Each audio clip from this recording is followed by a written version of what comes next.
I just landed out here at Haya, and man, was it a slippery landing.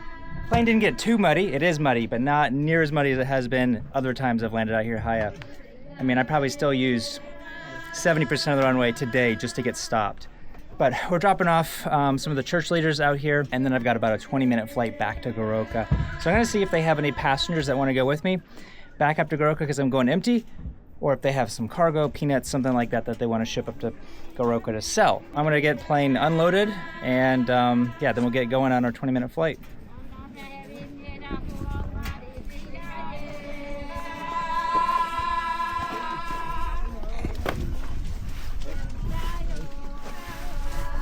I'm not sure if I have passengers yet. They're checking to see if anybody wants to go, but they want to know how much I can take out of here today. So if we come over to our weight and balance page, make sure we're on the Haya Goroka, leg back. I've got 7 seats on board, plus my front seat up here.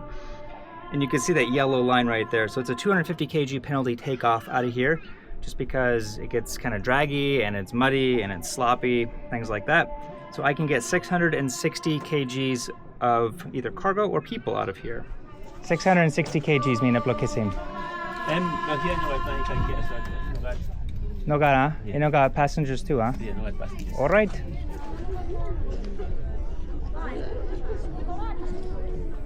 We've got 590 pounds of fuel. That's basically my IFR reserve. So if it's cloudy out, reserves back to Goroka.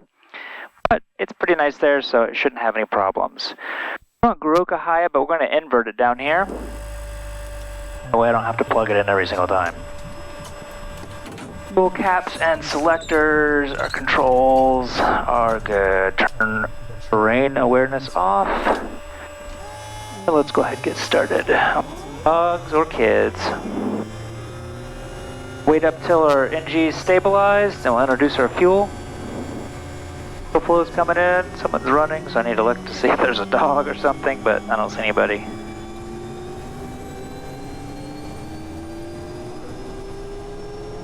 Out at 680.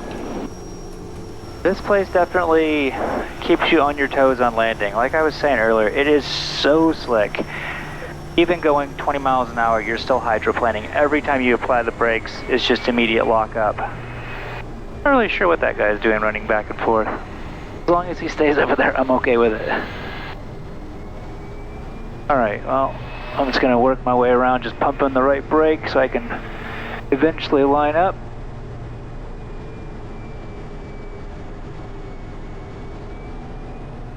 At the end of the runway so I can kind of hopefully get centered up. Not quite exactly, but oops.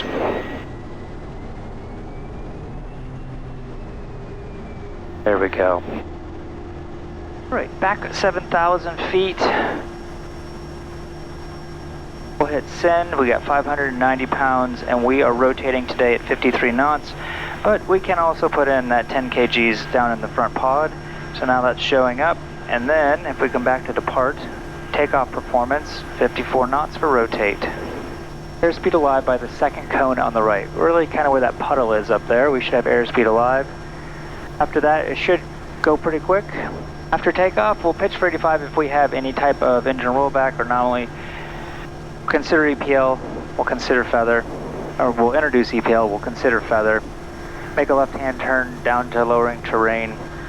85-80 full flaps, cut off, pull off, and shut off. Emergencies, masters crack my door. After we got full flaps and assured landing, then we'll turn off the master. Okay, all that is good. Let's go ahead and call up our taxi. OSB 6598 November Tango Kilo taxi. November Tango Kilo Mosby, stand by. All stations Haya 1201 November Tango Kilo departing Haya for Goroka via the Maimafu Gap. Ignition condition, flaps 20, fuel and harnesses. Checklist is complete for as far as we can go. And on this flight, I'm going to tell you about this new watch I got. I told you guys about another watch I got a little while ago. Well, this one, I think is even cooler. We're at 3,000, or correction, 2,000 feet, and it's 30 degrees already. That seems a little bit high, but okay, whatever. 1480. Ignition condition, flaps 20, fuel and harnesses, 480. I have a bunch of little kids behind me. Okay, torque is set. ITT's coming up to 720, which is good. Airspeed's alive, we're continuing. There's already airborne. We'll just pitch on up. 12 degrees just initially. Bump up our ITT up to 740. And because I am empty today, we're just going to go straight ahead, hop over this ridge, and then start making our right-hand turn right back up to the Mayamathu Gap, which is around maybe 6,500 feet to get through there nice and comfortably. Once we've assured the ridge crossing, we'll start making our right-hand turn and call for departure. Orders be 65908, November Tango Kilo, departure. November Tango Kilo, go ahead. November Tango Kilo, departed Haya, 1 POB. At time 16, we'll be tracking up to 10 miles left of track 028 on climb below 7,000. Estimating Goroka 38. November Tango Kilo, confirm estimate Goroka 30. Negative 38. November Tango Kilo. November Tango Kilo, no for the traffic, 15 miles, contact Goroka Tower 118.7. Contact Goroka Tower 15, November Tango Kilo. If you just look straight ahead, we just see a bunch of clouds, and we don't see really any good tracks. But I'm going for the Mayamathu Gap. Up this lighter area right here, up to AYMF, really close to that. I just came through here maybe 40 minutes ago, and it was a great, easy way to go through. I'm assuming that it's going to be the same this time. I think I came down over here below the clouds and then hugged underneath of all the clouds. So it looks a little bit different than when I came through, but that's okay. Let's bring our prop back to 2,000 RPM. We'll jump through this gap here, and then I want to tell you about this watch, because it actually has like a bronze casing. Is that what you call it? I don't know. But it's a vintage watch, or at least modeled after a vintage thing from the 60s. I think it's pretty cool. Well, I'm seeing all the ridge lines up there, at least the hard ridge lines, not seeing past them yet, but that is... November Tango Kilo, mostly apologies to confirm your level. Below 7,000, November Tango Kilo. November Tango Kilo, many thanks. Okay, that's what we're looking at. And now I'm a little bit higher up, 6,400. Now I can see the actual gap. It's that big, huge saddle up there. So no issues whatsoever going through there. We will have a pretty decent tailwind coming through. We say decent here in New Guinea when if it's over 10 knots, because it doesn't really blow very hard here, but it'll be a little bumpy through there. And then kind of it channels down the valley, and I think it gets up to maybe 15 knots is what I saw on the way out here, but not that much, but that's a lot for PNG. There we go, just about approaching 7,000. Let's throw our autopilot on and get the rest of my flaps out. We'll bring our torque right on back all the way to 1270. Whoops, right on past it. 1270 usually is where I let go, and we want 1250. Actually, we'll just hand fly it for now until we get through. So this watch is a Seagull 1963 watch. Like I said in another video, I contacted a couple different companies that I found watches that I was like, whoa, I love that watch. Or if it had some aviation history, I think it's pretty cool. And I really like vintage looking watches, and I like very simple looking watches, and this one fit all the bills. So this one was actually a watch that they made back in the 60s. Started in, I think, in 62, and then they did it for a year. But it's called the Seagull 1963 or 1963 Seagull, one of the two. But it was developed for the Chinese Air Force, and I guess this was the issued watch in 1963 for the Air Force in China, which I think is pretty cool.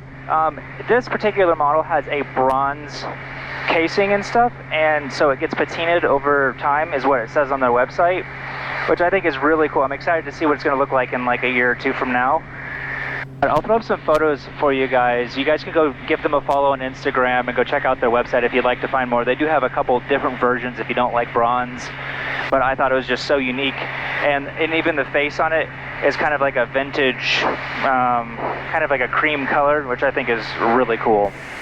All stations, Mayamathu Gap 120.1, Kodiak November Tango Kilo, transiting Mayamathu Gap 4, Goroka would be below 7,000. Well, MAF just landed right over here in Guwasa maybe like 45 minutes ago, so I bet she's going to be probably finishing up pretty soon and also heading back over to Goroka. Because we said below us 7,000, we'll head on down to around 5,000 and we'll fly up this valley. It's probably one of the prettiest valleys that I know of here in PNG. There's a lot of pretty valleys, but I particularly like this one because has a lot of grass and it has a lot of different rock features and stuff, so definitely stay tuned because it gets prettier and prettier from here on into Goroka. If you guys do like to fly flight simulator, this is probably one of the best ones you could do because it's a nice, easy, short flight. Go check out my Patreon page. I've got like 100 different flights you guys can do, as well as a lot of exclusive videos that I have not even put on here. Put photos on there as well. I also have videos where people can ask me questions and I'll do videos where I'm answering your personal question, things like that. So if you guys would like some extra content than what you get here, definitely check that out. It's definitely a bumpy day today. It's only 12 knots behind me, but because it's coming through that Mayamafu Gap and hitting all these hills behind me, all the wind's just rolling over top of all the hills. That's what's making all the turbulence. Not anything to be concerned about, just kind of annoying to fly in. That's all.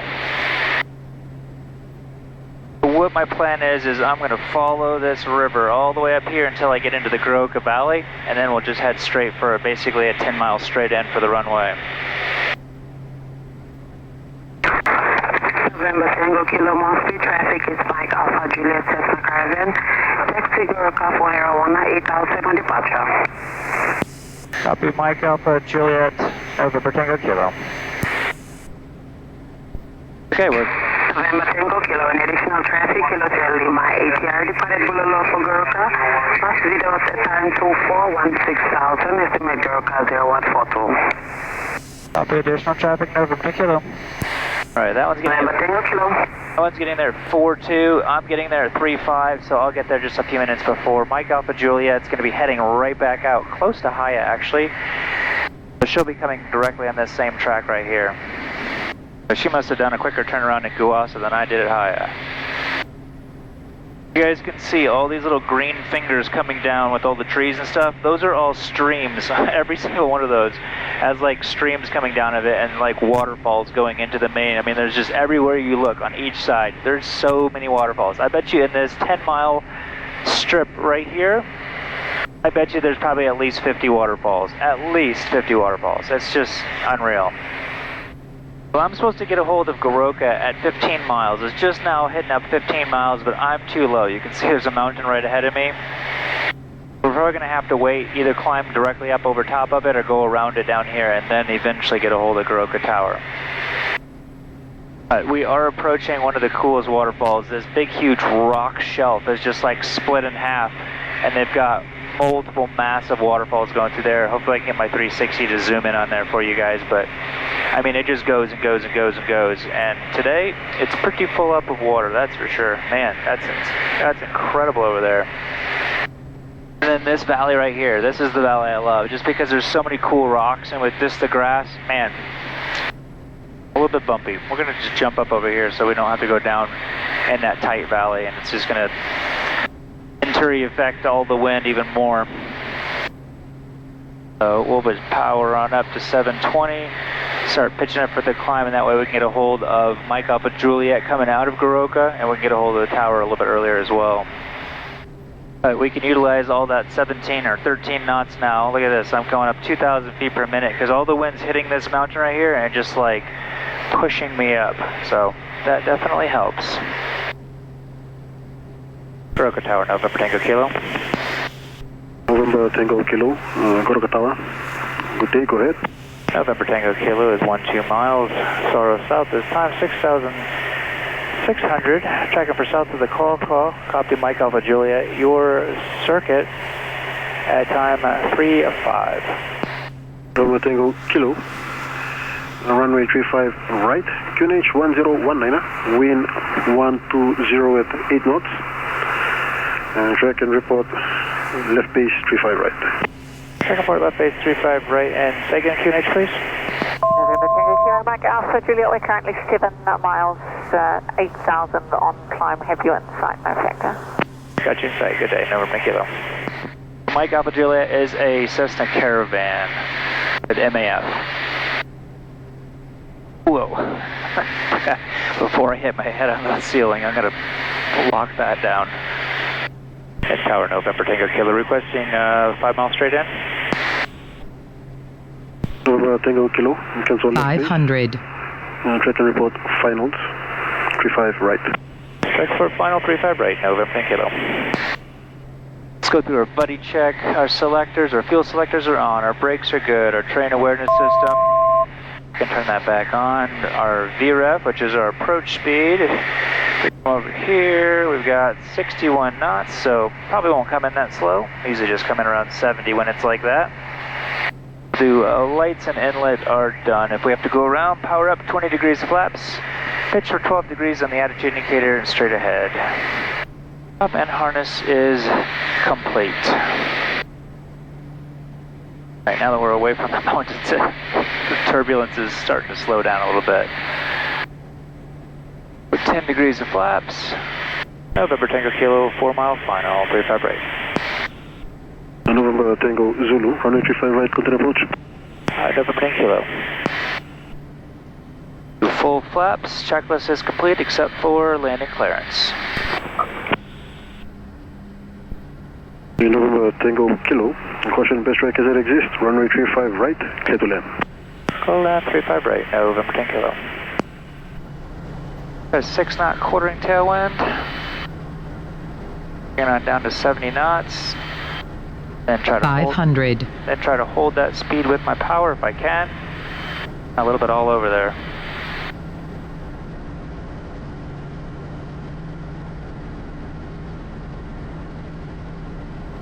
Oh, now a 6 knot crosswind. Starting to smooth out a little bit. Noise clear, we're continuing.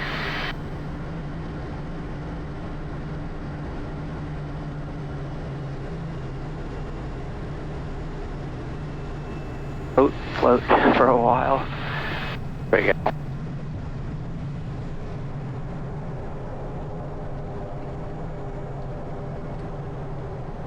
I'll leave some links down below so you guys can go check out their site.